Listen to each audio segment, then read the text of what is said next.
La clase de hoy es la evaluación preanestésica para la cirugía cardíaca, ¿sí? Eh, Como somos poquitos, como que lo hablemos entre nosotros. Hay un par de scores pronósticos también de los que tengo que hablar y de estudios complementarios. Y nada, les voy a contar de una aplicación eh, que está muy buena, que ahora sirve para cuando vas a ver los pacientes del cardio. Vale. Eh, a ver, está re lento esto, ¿vale? Así que tenganle paciencia. Bueno, los objetivos de la evaluación preanestésica es analizar la fisiopatología de la enfermedad que tiene el paciente y por qué se va a operar, y la interacción que va a tener con el acto anestésico nuestro.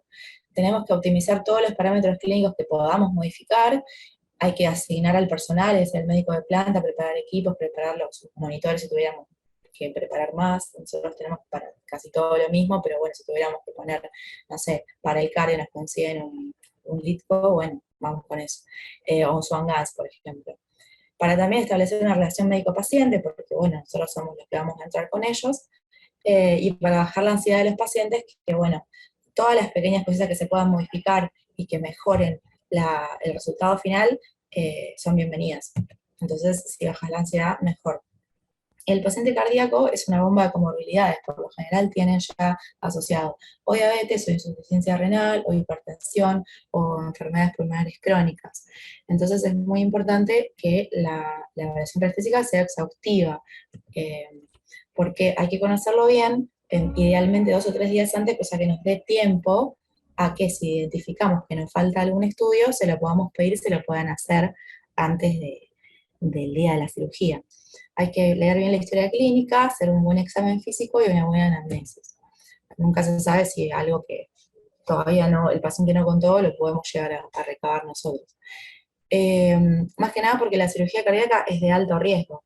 Un, una cirugía de un bypass simple tiene 2%, o sea, esto es una mortalidad no ajustada. La mortalidad ajustada va a estar con los scores, pero no ajustada sí es 2%. Y si además es un reemplazo valvular aórtico, es 3,5, y si se juntan las dos cosas, llega hasta 11% de mortalidad, es un montón. Y si además en en el contexto de la cirugía se genera una lesión renal aguda, la mortalidad sube al 40%. Los factores de riesgo se van a dividir en cardíacos, no cardíacos y quirúrgicos. Los cardíacos van a ser la isquemia miocárdica, la insuficiencia cardíaca, la aterosclerosis y las arritmias, que son los motivos por los cuales la mayoría de los pacientes ingresan. La isquemia de miocardio, nosotros la vamos a recabar en la anamnesis con la angina o su equivalente, que va a ser un dolor central, opresivo, asfixiante o quemante, que puede irradiarse o no. Siempre va a estar acompañado con un esfuerzo o con un estrés, se alivia en 5 minutos o menos, y cómo alivia, que es con reposo o con nitratos. Otra cosa que tenemos que recabar es que si el paciente tiene insuficiencia cardíaca izquierda, vamos a buscar todos los síntomas pulmonares, o sea, vamos a ver la disnea de esfuerzo, la vamos a clasificar en clases funcionales, puede presentar ortopnea al paciente, va a estar con muchas almohadas sentado, puede presentar disnea paroxística nocturna, y si hizo edema pulmonar va a tener tos sibilante y esputo rosado. Si el paciente tiene insuficiencia cardíaca derecha, vamos a ver todo lo que es la clínica del aumento de la precarga, o sea, va a estar un paciente edematizado, ascítico, hepatomegálico. Esa hepatomegalia va a llevar a que se vea clínicamente como un reflujo hepatoyugular, va a aumentar la abultación yugular, y esto lo tiene hasta el 30% de los pacientes que se van a someter a cirugía cardíaca tienen estos síntomas, entonces es importante buscarlos, identificarlos. Y bueno, después en cuanto a insuficiencias cardíacas, podemos hablar de diastólica y sistólica. La diastólica va a ser la que está generada por una hipertrofia del ventrículo izquierdo, por ejemplo, una estenosis aórtica. Va a haber una alteración del ventrículo izquierdo, se va a ir poniendo rígido. Esta rigidez está dada por el depósito de colágeno en las fibras, y este colágeno interfiere en la conducción normal en las fibras de Purkinje, las corta, entonces genera arritmias ventriculares, y esto aumenta mucho la mortalidad. Y si es una insuficiencia sistólica, por ejemplo, una dilatación excesiva en un ventrículo enfermo, la contractilidad va a estar alterada, ¿sí? y a veces, en algunos casos, pueden convivir ambas insuficiencias cardíacas. En cuanto a la aterosclerosis, eh, más que nada los que se van a ubicar en aorta proximal y carótida son las que van a generar ACV perioperatorio, es decir, se rompen estas placas de ateroma por el acto quirúrgico, impactan y el paciente se puede despertar con toda la clínica del ACV.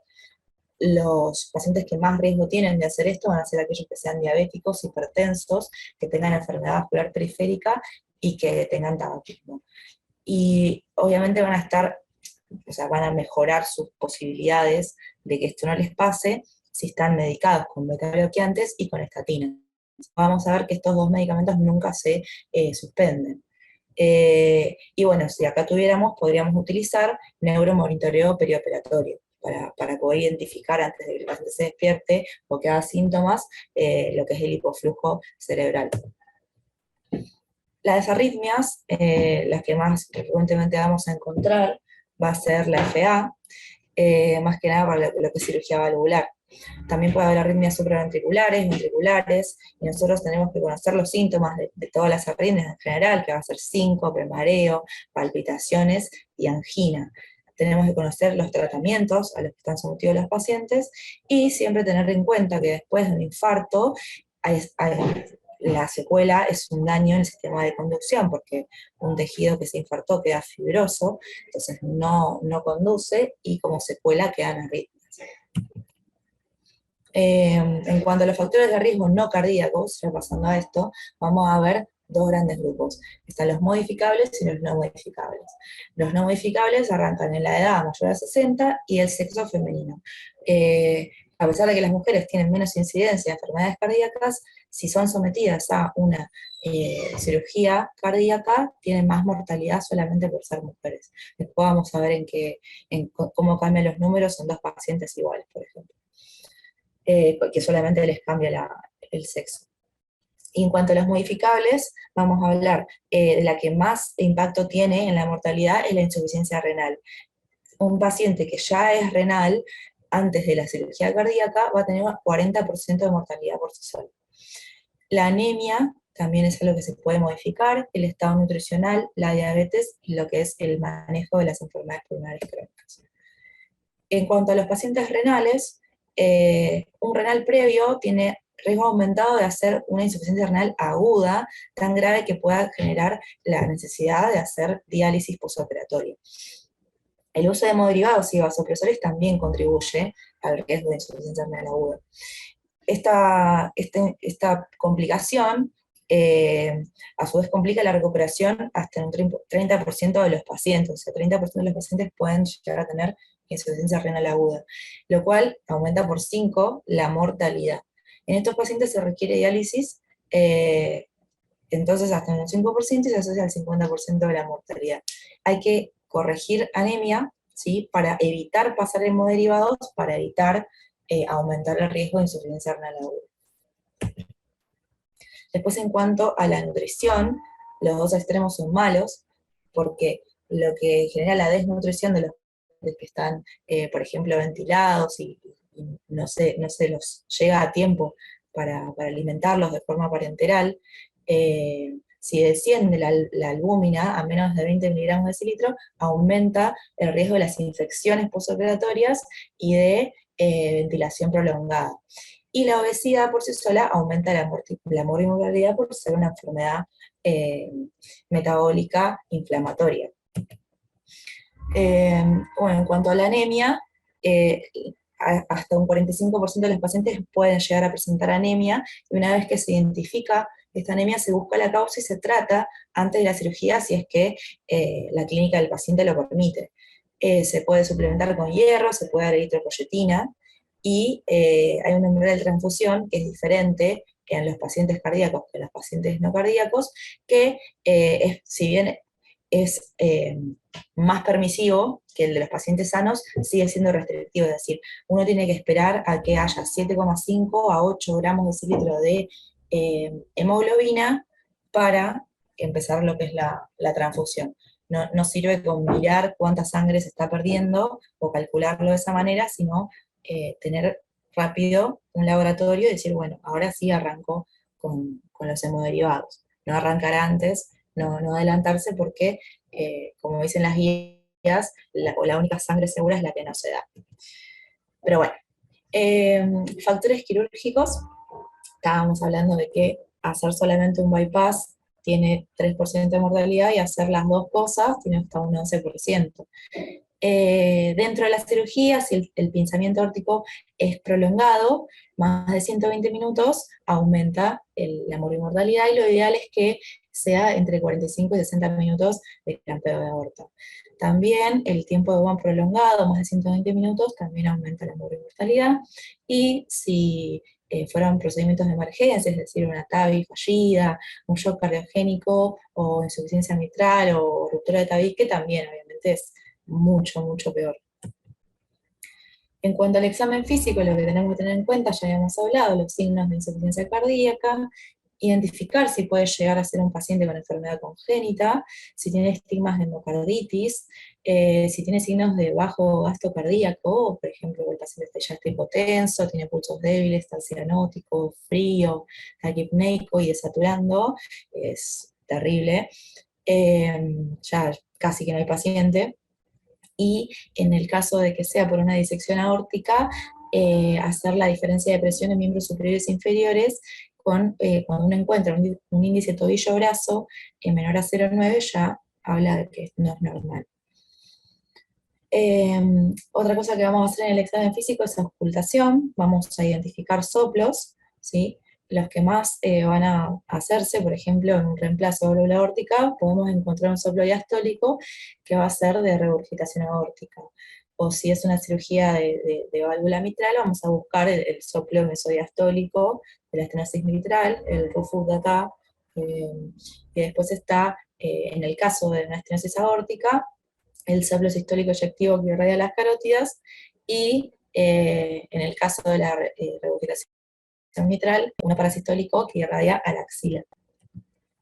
Entonces es importante, cuando hacemos todo esto, ya ir conociendo al paciente, ir ahí relojeándole las venas, ver dónde vas a poner la central, dónde vas a poner la arterial, ya de paso les haces el test de Allen, a ver qué onda, porque bueno, son pacientes que han estado sido pinchados en la radial para sacarle gases, entonces puede que haya alguna mano con un pseudoneurisma. Me ha pasado hace poco con Gioia, que me pidió que le ponga una arterial a una paciente, que la otra radial la tenía con un pseudoneurisma, y ella no quería tirar un 20 ahí porque no ve bien.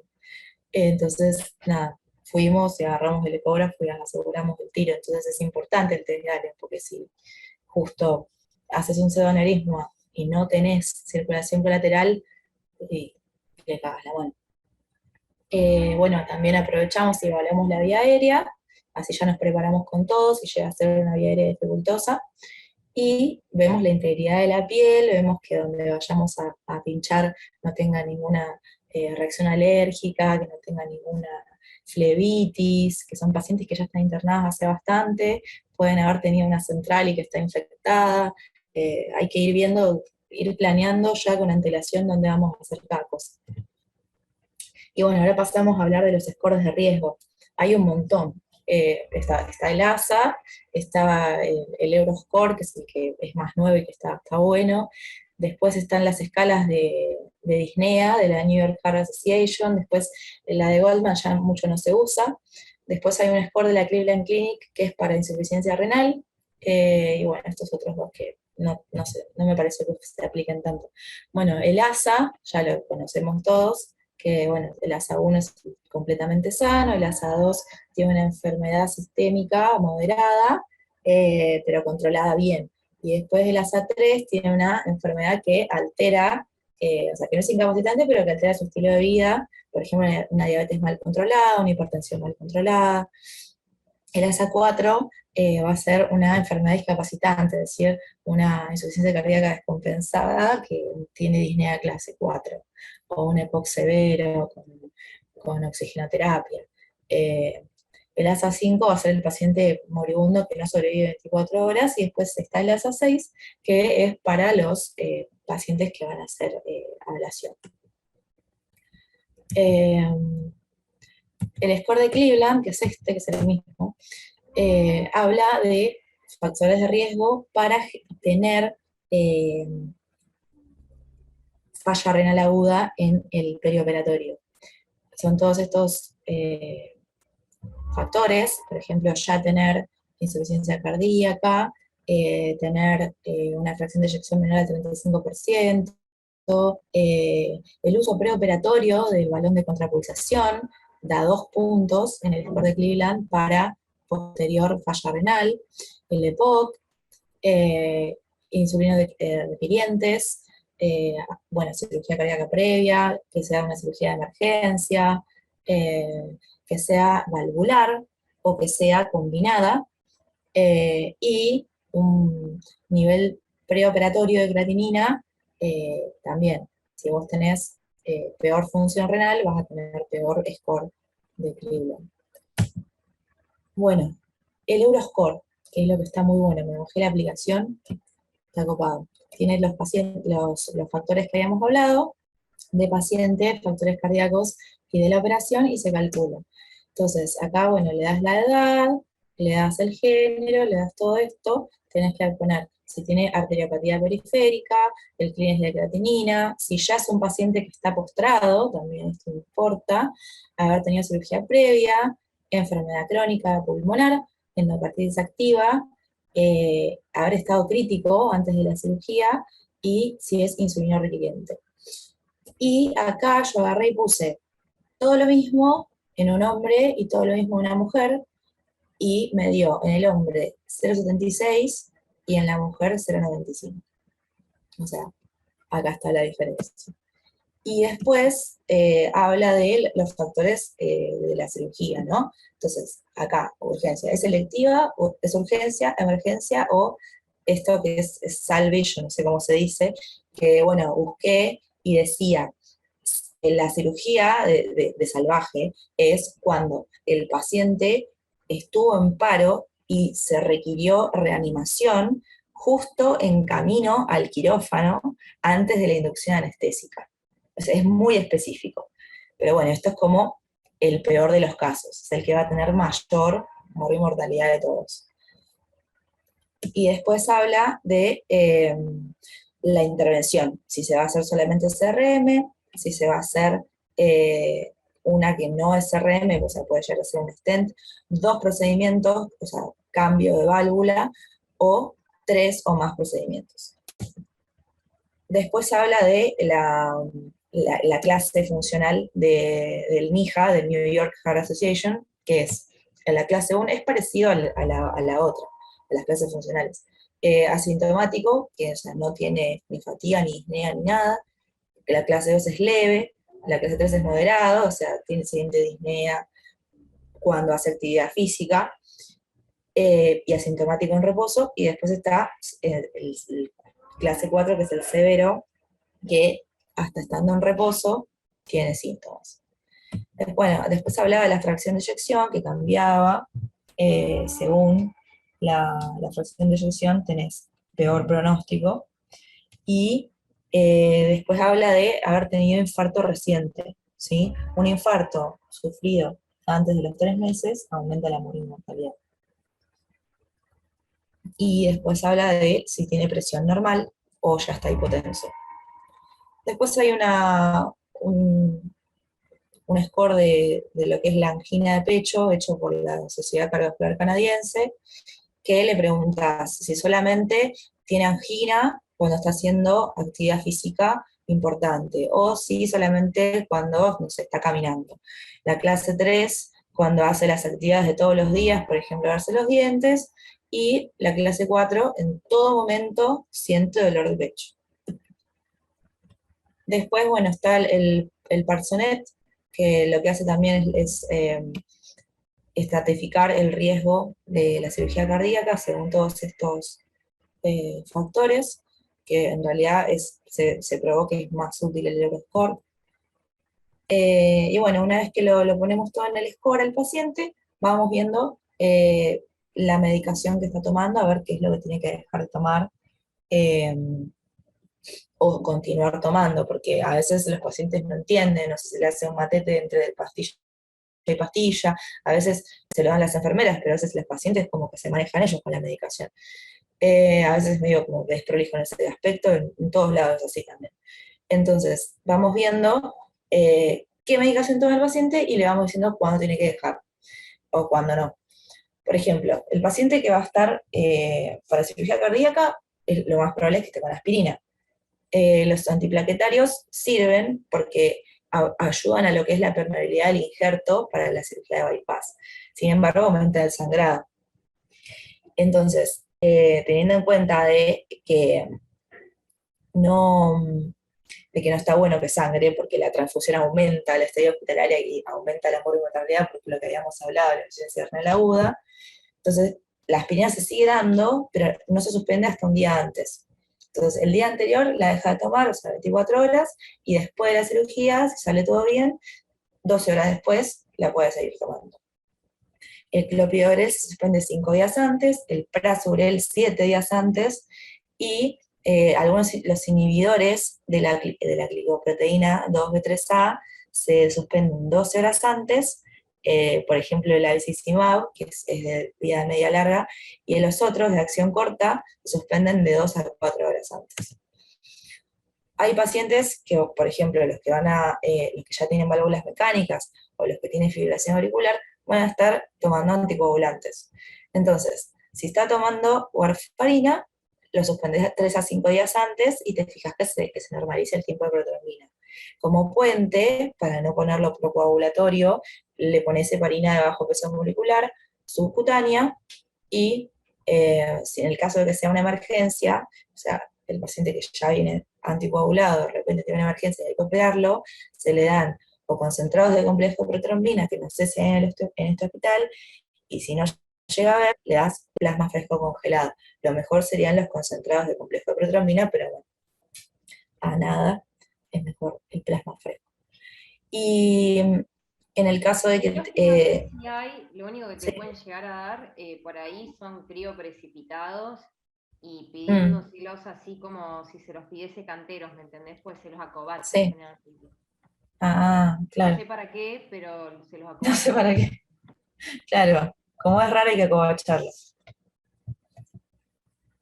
Eh, bueno, y si la hemostasia fue adecuada, si la cirugía salió bien, si no quedó nada sangrando, se retoma el anticoagulante después de 12 a 24 horas después de la cirugía.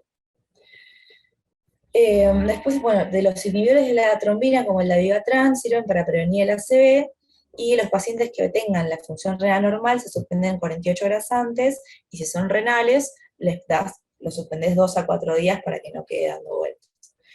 Después, los inhibidores directos del factor 10A, como el rivaroxaban, el apixaban, el mecanismo de acción va a ser evitar la conversión de la protrombina a la trombina. Entonces, vamos a suspenderlo 48 horas antes.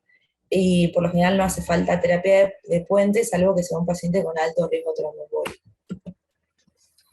Los betabloqueantes, la mayoría de los pacientes, porque tienen angina, porque son hipertensos, o porque tuvieron un infarto, o porque tienen FA, van a estar recibiendo algún betabloqueante.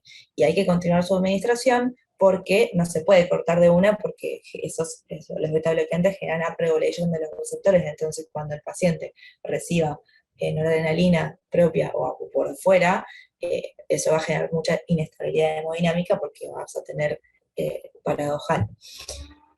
Después, los IECAs. Hay un montón de guías que dicen que sirve seguir con el IECA y hay otros que dicen que hay que suspender. Eh, yo, la verdad que hasta lo que he visto, mucha gente acá pide que sigan y otra gente dice que no.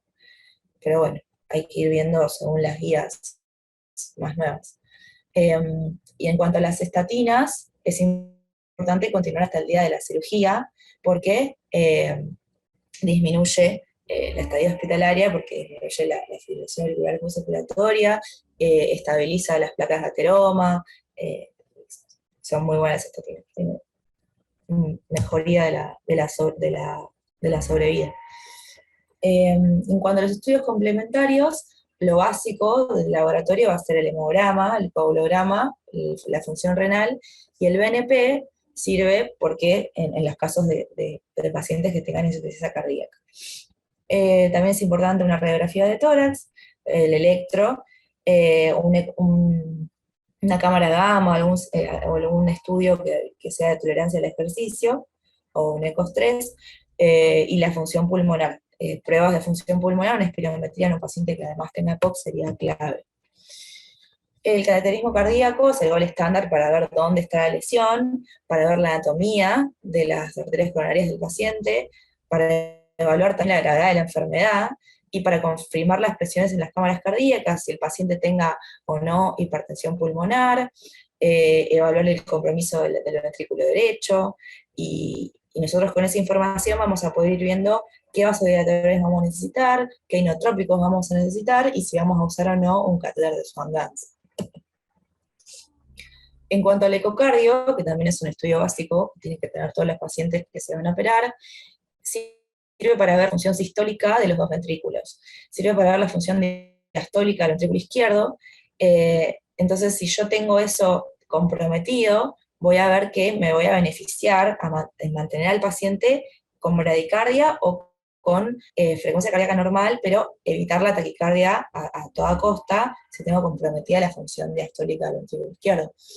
También voy a ver las dimensiones de los ventrículos. Si veo que las cámaras están muy dilatadas, voy a pensar que la pared va a tener aumento del estrés de la pared porque están dilatadas las cámaras, entonces aumenta el consumo de oxígeno, porque si aumenta el estrés de la pared, aumenta el consumo de oxígeno. Entonces, estos ventrículos no van a bancar el aumento de la poscarga, entonces a estos pacientes yo no los puedo hacer hipertensos, los tengo que mantener siempre normotensos o hipotensos.